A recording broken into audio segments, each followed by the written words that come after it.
Ottawa persists in trying to regulate and remake Alberta's electrical system from generation to transmission to distribution, which will make life more expensive for families and put the reliability of our grid at risk.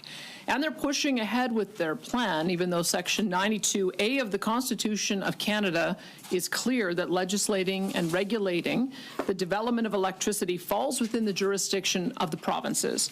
Alberta's government is committed to protecting Albertans from federal overreach. That is why this afternoon I intend to table a resolution in the chamber under the Alberta Sovereignty within a United Canada Act. We developed this legislation to shield the province from federal intrusions, and we're using it now because the consequences of this particular overreach would be so severe. Alberta will bear the largest share of the expenses required to meet these absurd targets, and consumers and businesses will see their bills soar.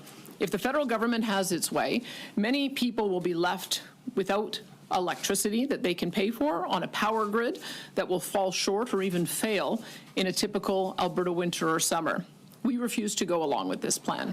I mean, if they come through with the clean electricity regs, they will be mandating that we have to have essentially an emissions-free power grid by 2035. That means no one will build natural gas. We don't have a regulatory framework to build nuclear. No one will build nuclear. We don't have the resources to build hydro. No one will build hydro.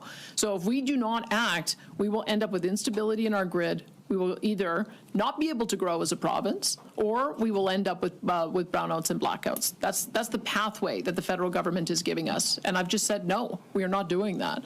We're going to build enough baseload power so that we can continue to keep up with growth, which will be doubling the amount of power that we need, and we'll build whatever we need to. In our market, what makes sense is natural gas, abated to the best available technology available right now, which may not be in sync with the federal targets, but I want our industry to be able to make the best effort, and we'll see. I mean, if they're not prepared to take the risk that their executives are not going to be thrown in jail in 2035, then we'll have to be the generator of last resort, and we will have to build that ourselves. But this is the conversation we have to have with the industry about how do we de-risk these projects to make sure that we get, they get, businesses get, and Albertans get what they need. These measures are not something that we want to do. They are a plan to counteract the absurd, illogical, unscientific, and unconstitutional interference in Alberta's electrical grid by a federal government that simply doesn't care what happens to our province, so long as they have a good virtue signaling story to tell their leftist friends and special interests. We would much rather work with Ottawa on meaningful ways to reduce emissions while continuing to generate reliable, affordable electricity.